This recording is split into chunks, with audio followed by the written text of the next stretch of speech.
अक्सर आपने इनकी तरह कुछ लोगों को खांसते हुए और खूब सारा खांसते हुए देखा होगा। जब वो खांसते हैं तो अगल-बगल वाले बोलते हैं कि भैया दमा हो गया है क्या? या दमा के मरीज हो क्या? कुछ लोग इसे अस्थमा भी बोलते हैं। चलिए हम जानते हैं कि बेसिकली अस्थमा या दमा है क्या? और ये जो खांसी आ रही है रिपिटेटिव वो हमेशा नहीं आती है। ऐसी कंडीशन आती है कि खांसते-खांसते एकदम लगता है जान चली जाएगी, चेहरा लाल हो जाएगा, एकदम साँसें रुकने लगेंगी। ऐसी कौन-सी वो कंडीशन है? आखिर में अस्थमा या दमा है क्या? जो आए दिनों में हम अपने नॉर्मल भाषा में इस्तेमाल किया करते हैं, अगर कोई बहुत ज़्यादा खाँसते हुए या छींकते हुए दिख गया हमें तो, ठीक है? और आपने फ़ील किया होगा, आप लोग भी बोलते होंगे, "अरे! अस्थमा के मरीज हो क्या?" पहले तो अस्थमा नाम नहीं है, इसे हम एज़मा बोलते हैं। क्या बोलते हैं? एज़मा बोलते हैं। अब नॉर्मली हमने अपनी भाषा बना ली है। अंग्रेज़ों के जाने के बाद हमने अंग्रेज़ी की, ठीक है? तो अस्थमा नहीं, इसे एज़मा बोलते हैं। जब आप मेडिकल कॉलेज में पहुँचेंगे, तो इसे हम हिंदी में दमा बोलते हैं। अब कहीं न कहीं ये बीमारी जो है हमारे साँस से रिलेटेड बीमारी है, रिस्पायरेटरी सिस्टम से जुड़ी हुई बीमारी है। तो रिस्पायरेटरी सिस्टम को हम 2 ज़ोन में बाँटते हैं, कंडक्टिंग ज़ोन में और रिस्पायरेटरी ज़ोन में। अब हम उसमें नहीं घुसेंगे, ठीक है? लेकिन रास्ता तो आपको पता ही होगा कि अगर हम रिस्पिरेशन करें तो नाक के थ्रू हम साँस लेते हैं, फेरिंग्स, लैरिंग्स, फिर ट्रेकिया तक पहुँचती है बात। आप सबको पता होगा कि ट्रेकिया तक बात पहुँची, ट्रेकिया हमारा है, और ट्रेकिया में देखा होगा तो सी शेप के कार्टिलेज पाए जाते हैं जो डॉर्सल सरफेस पे क्या होते हैं, इनकम्प्लीट होते हैं। हम बोलते हैं कि ये ट्रेकिया को कोलैप्स होने से बचाता है। सारी कहानी यहीं से स्टार्ट होगी। हम बोलते हैं कि जब हमारे T5 लेवल तक पहुंचता है तो यही ट्रेकिया, चूंकि हमारे पास खुदा ने 2 लंग्स दिए हैं, तो T5 लेवल पे जाने के बाद यही ट्रेकिया 2 पार्ट में डिवाइड होती है, और जब डिवाइड होती है तो हम उसे नाम देते हैं प्राइमरी ब्रोंकाई, रिस्पेक्टिव दोनों लंग्स में घुसने के लिए। फिर वो होता क्या है कि हम देखेंगे, थोड़ा-सा और फर्दर डिटेल में जाएँगे, तो ये प्राइमरी ब्रोंकाई भी, चूँकि हमारे यहाँ राइट लंग्स की बात करें तो 3 पार्ट में, और लेफ्ट की बात करें तो राइट की बात करें तो 3 पार्ट में, लेफ्ट की बात करें तो 2 पार्ट में डिवाइड हो जाएगा, जिसे हम नाम देंगे रिस्पेक्टिवली रिस्पेक्टेड चेंबर में घुसने के लिए। चूँकि आपको पता होगा हमारा लेफ्ट लंग छोटा होता है, राइट लंग बड़ा होता है। तो राइट लंग में हमारे यहाँ क्या होते हैं, 3 चेंबर होते हैं, और लेफ्ट लंग में क्या होते हैं, 2 चेंबर होते हैं। तो रिस्पेक्टेड डिवीजन होता है, लेकिन प्राइमरी ब्रोंकाई जब डिवाइड करती है, हम उसे नाम देना करते हैं चालू क्या, सेकेंडरी ब्रोंकाई। बहुत बेसिक से मैं बता रहा हूँ। फिर सेकेंडरी ब्रोंकाई किस में डिवाइड होती है, टर्सरी ब्रोंकाई में डिवाइड होती है। यानी हमारे यहाँ ब्रोंकाई 3 बार डिवाइड करती है।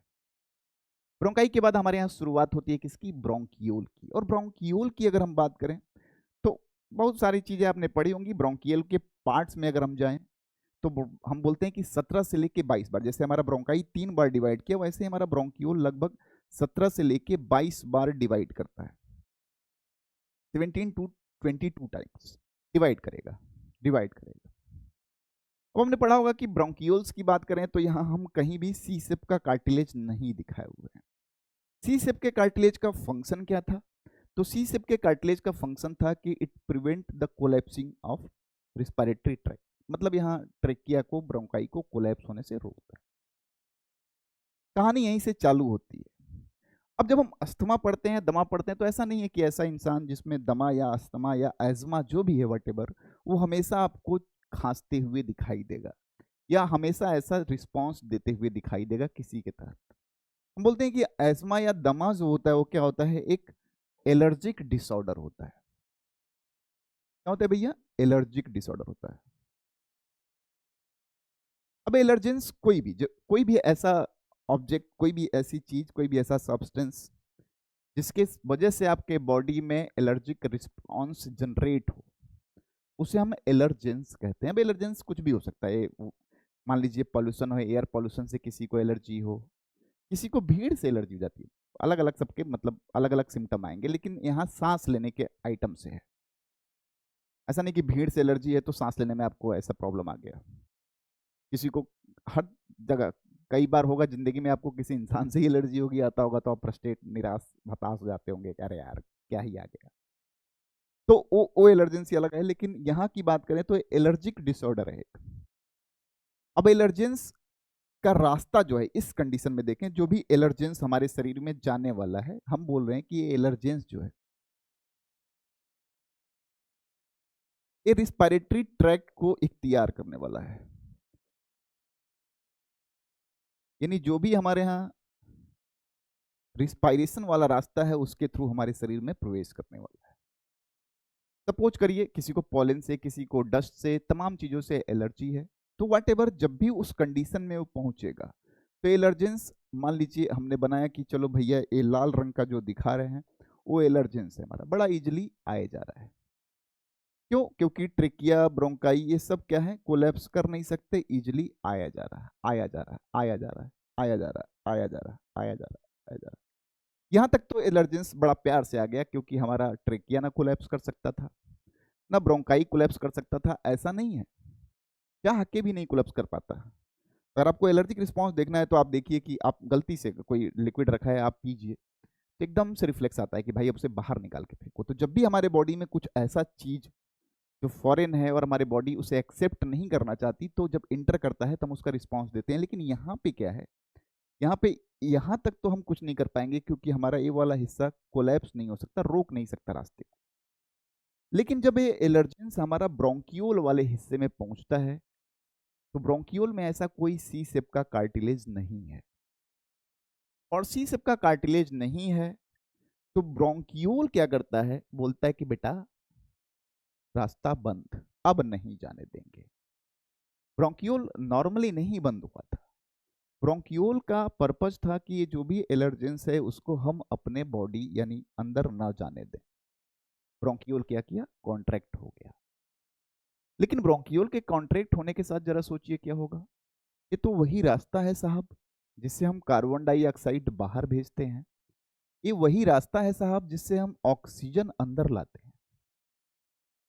यानी ब्रोंकियोल अगर बंद हो गया, उसका पर्पस था ठीक है कि एलर्जेंस को रोकना है, लेकिन ब्रोंकियोल अगर बंद हो जाएगा तब तो ये बड़ी समस्या हो जाएगी कि ना सांस हम ले पाएंगे ना सांस छोड़ पाएंगे। यानी बहुत ज्यादा सीवियर कंडीशन है तो मौत तो दिखाई दे रही होगी आपको, दिखाई दे रही है कि नहीं?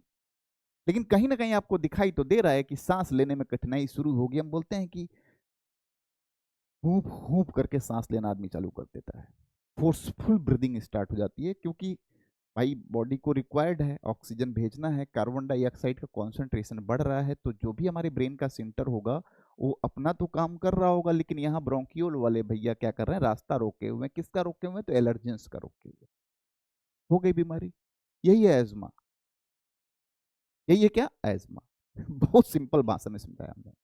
अब क्या होता है कि जब भी आप डॉक्टर को दिखाते हो, बताते हो कि भैया हमें एलर्जी है, तो पहला भाई कंडीशन है कि ऐसे कंडीशन में ऐसी जगहों पे जब आप जाएं तो मास्क का प्रयोग करें, ताकि आपके यहाँ जो भी एयर आप इनहेल कर रहे हैं उस इनहेलर या इनहेलेशन के थ्रू क्या होगा, आपके यहाँ एलर्जेंस आपके बॉडी में प्रवेश नहीं करेंगे, आप एक कंडीशन फेस नहीं करेंगे। फिर भी आपको अगर कहीं होता है तो डॉक्टर साहब क्या देते हैं, ट्रीटमेंट के पर्पज से देते हैं ब्रोंको डायलेटर। क्या देते हैं भैया? ब्रोंको डायलेटर, फुसफुस कहते हैं इसे। पिक्चरों में देखते होगे ना, हीरोइन की माँ जो है या हीरो जो है एकदम गुंडे से भिड़ गया और गुंडा जो है ब्रोंको डायलेटर वे फेंक दिया उनका। अब हीरो लगेगा मर ही जाएगा, तब तक कोई ना कोई मिस्ट्री होती है और उसका ब्रोंको डायलेटर उसके हाथ में लग जाता है, वो तुरंत फुस फुस मार के और गुंडे की पिटाई कर देता है। यही है ब्रोंको डायलेटर। ये जो ब्रोंक्यूल हमारा कॉन्ट्रैक्ट किया था एलर्जेंस को रोकने के पर्पज से, उसी को क्या करता है, ब्रोंको डायलेटर डायलेट कर देता है और हम सांस ले पाते हैं और सांस छोड़ पाते हैं। That is basically about the ESMA, अगर आप अपने कन्वीनियंस से बीमारी के बारे में समझना चाहें तो। किताबी लैंग्वेज तो बहुत सारी लिखी हुई है, लेकिन मेन पर्पज क्या है, मेन फिजियोलॉजी क्या है बीमारी का, हम यहाँ सीखेंगे। ठीक है, तो that is about the asthma अगर या एस्मा। अगर आपको भी कोई भी टॉपिक, कोई भी किसी टॉपिक में प्रॉब्लम हो, तो मैं बार बार बोल रहा हूँ कि आप कमेंट बॉक्स में जरूर बताएं। कमेंट बॉक्स में बताएंगे आप तो आपकी ये समस्याएं जो है दूर कर दी जाएंगी। ठीक है, तो मुस्कुराते रहिए और कमेंट बॉक्स में बताना ना भूलें कि आपको भी किसी बीमारी में या किसी टॉपिक में कहीं समस्या हो रही है। हम उसको बहुत बेसिक तरीके से आप तक प्रेजेंट करने की कोशिश करेंगे। धन्यवाद।